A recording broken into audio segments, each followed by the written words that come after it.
Hello, this is David from DN Cognitive Counseling. I want to thank you all for the comments that you made and the things that you share.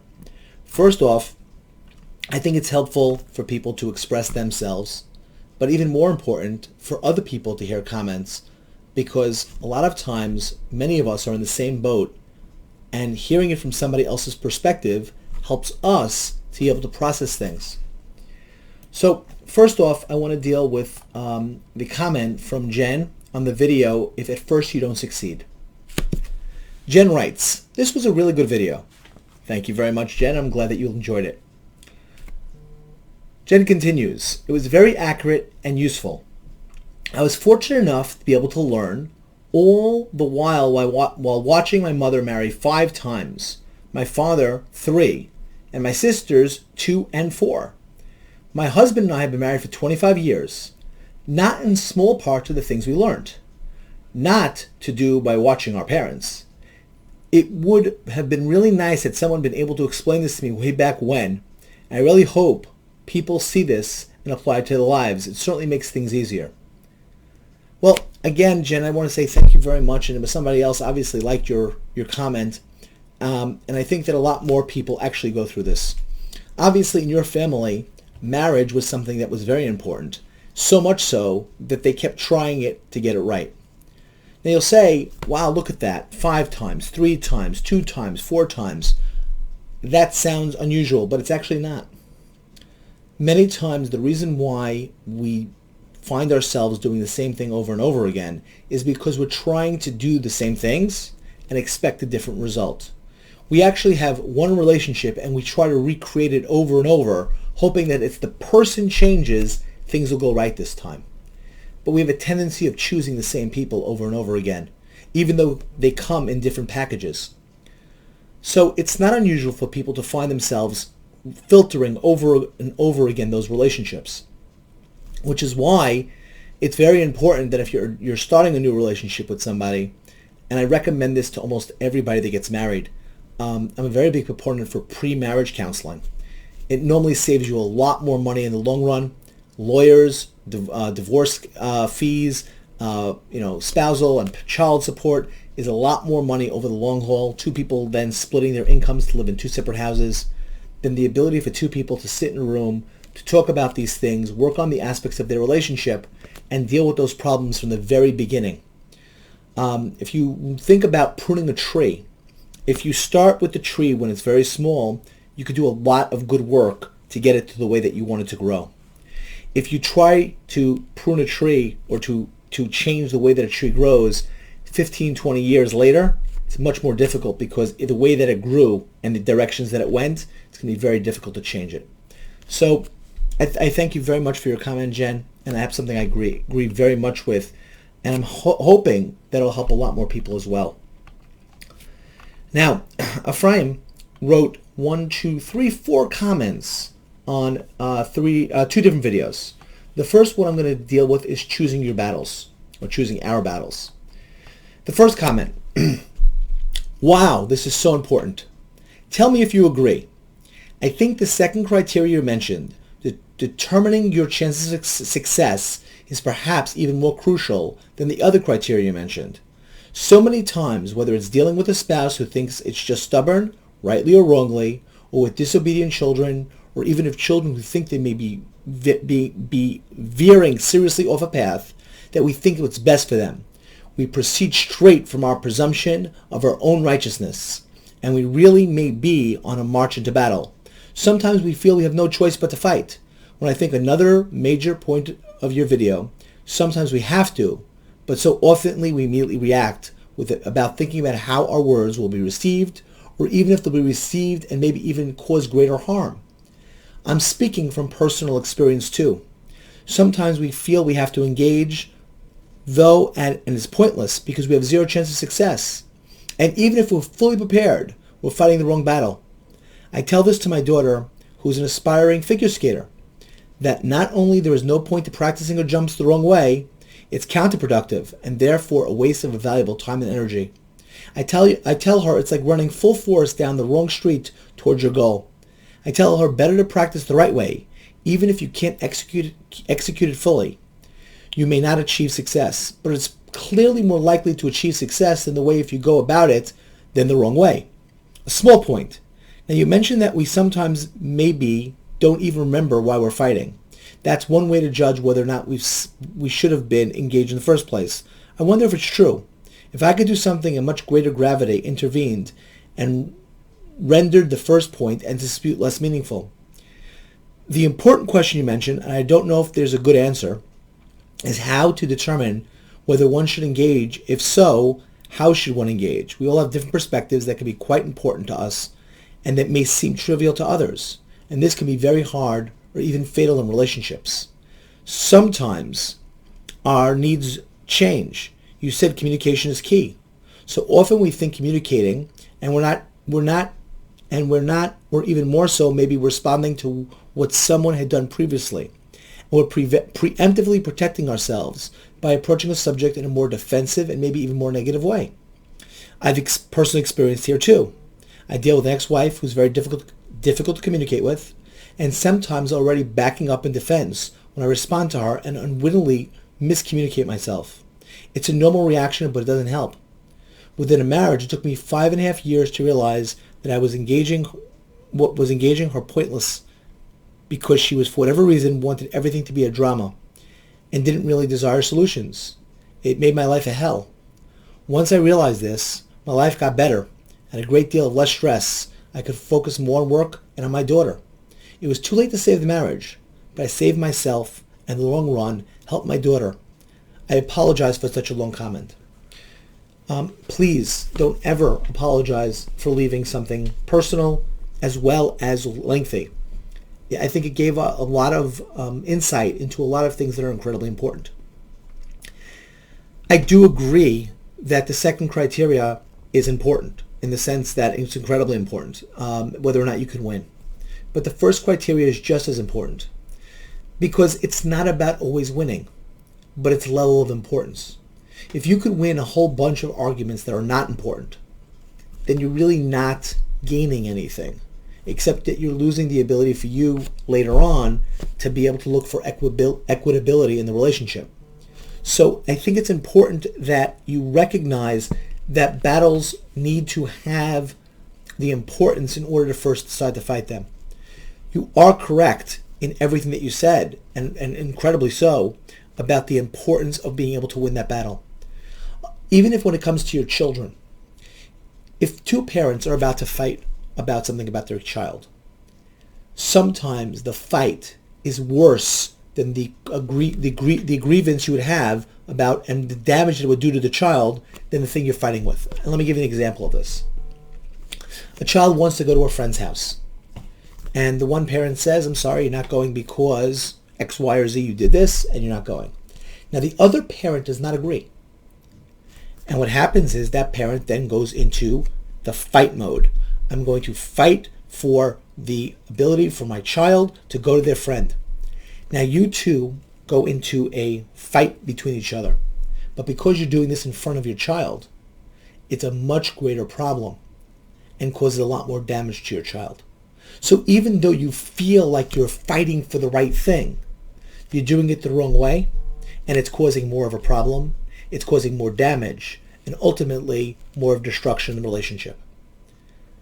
When I talked about the idea of how you do the fighting, it's about opening up the dialogue so that you both get on the same page of what you're talking about.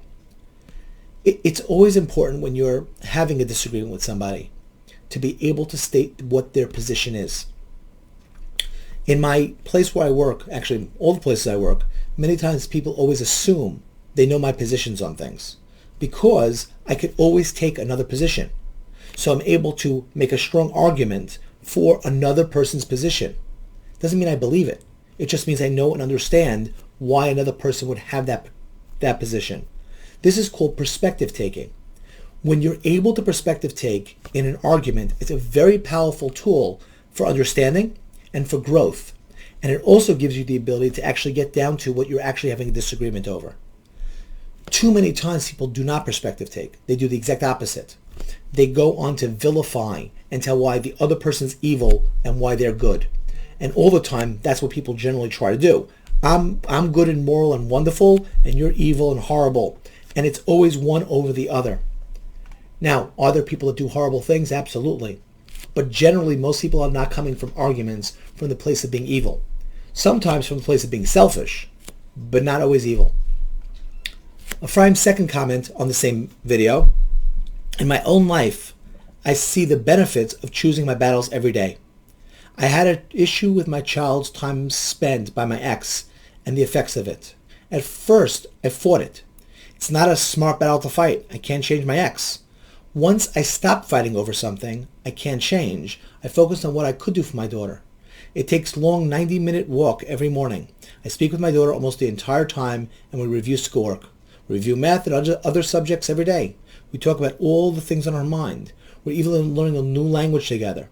This is so much more productive than fighting something I cannot change. Ephraim, I cannot agree with you more on this. And this is something I've counseled people with for many, many times. Do not try to control your child's behaviors with the other parent, even if it's horrible and you disagree with it. There's nothing you could do in reference to the change, because the other parent, if they've not become receptive to listening to you, won't be listening anyway. So all you're doing is causing more of a strife. Focusing on what you can change is the most wonderful part of it. It will also strengthen your bond with your daughter. And eventually you hope your daughter will make the better choices in her life and choose things in her life that will be better to suit her as she sees the benefits of it. Ephraim leaves another comment. I didn't mean to have a Freudian slip there, but it did happen because people generally, when they leave comments, are normally making an argument, but actually Ephraim's not. But I did state it anyway, and I'm going to acknowledge it. And that was in the video of Learning to Perspective Take 2, where I did answer a bunch of questions. Ephraim writes, in general, David, I'm very happy you set this in a place for open, rational, and patient discussion. Too much of what is lacking in social media, where nearly everything is more of a reaction, and a reaction to small snippets taken out of context. And then we have to form our opinion and likes and dislikes, even hates, based on our reactions to the small bits instead of considering ideas and listening. So please keep going and keep working on the patient and calm discussion.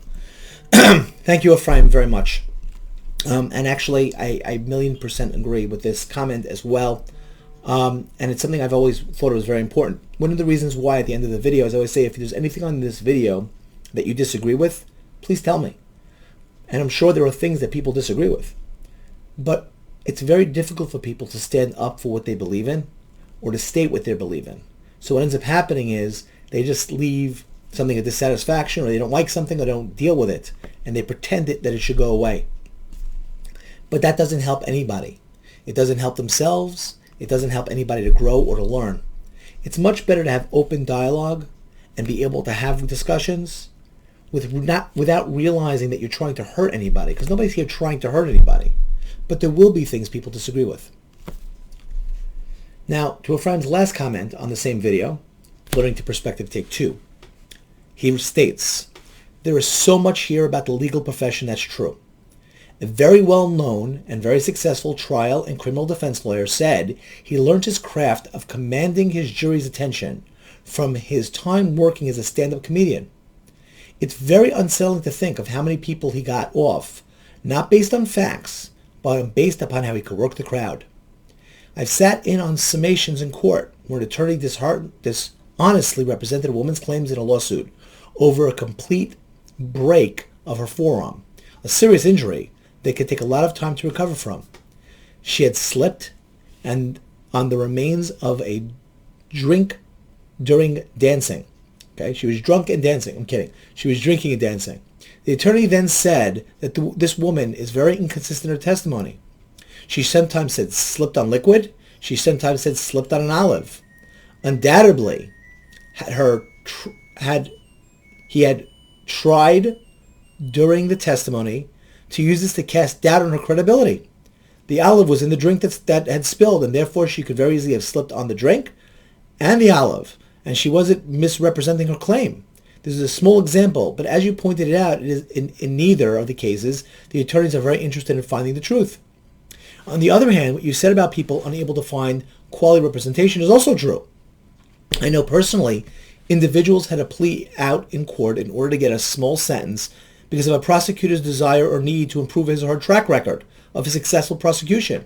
But what about that other person? It's very difficult to explain to people while looking for a job that the plea was taken because they were intimidated into taking it.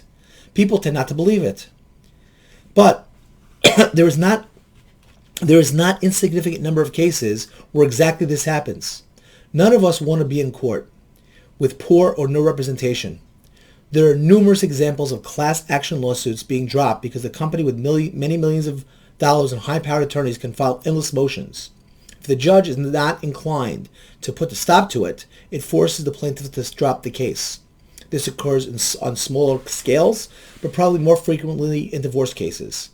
We all have a stake in trying to balance these out, at least because it can happen to any one of us. Ephraim, I absolutely agree with everything that you said, and I thank you so much for the examples that you gave. And they're very powerful ones. I know of many myself, and I know exactly what you're referring to in many of these types of cases. And it's very sad because we are dealing with people's lives, and people get hurt by this. I know that we say that justice is blind, but the sad part is it's not. Justice is not blinded by money. It is tainted by it. People that have more capital have the ability to get better attorneys, and the better attorneys create the ability for better outcomes. And not always, but more often. And sadly, that's what happens. And I feel horrible for many of the people that I work with whose lives have been hurt, destroyed, losses, ruined because of these injustices that take place. And yes, you're absolutely correct psychologically. If somebody slipped on a drink which had an olive and drink in it, they could go back and forth in it, and it's not an inconsistency. But the attorney, as you stated, and truthfully, doesn't care. Their idea is to win and to look for any ability to create doubt. And that's what they're being paid for, because they don't look for truth. And it's very sad. And again, somebody could be really badly hurt and have their life and their finances taken away, their inability to work, and then lose their court case because of things like that, because truth is not what's being looked after. Again, both for you, Ephraim and Jen, I very much thank you for your comments, and I thank you for looking at the work and being a part of this, and I hope that you'll continue to be. I think that's important. I think a lot of people having these types of conversations is good, and I hope that more people will join. And again, I hope that if you like this video, you hit like. If you haven't already, subscribed. And again, if you disagreed with anything in this video that I said or somebody else commented on, please comment below.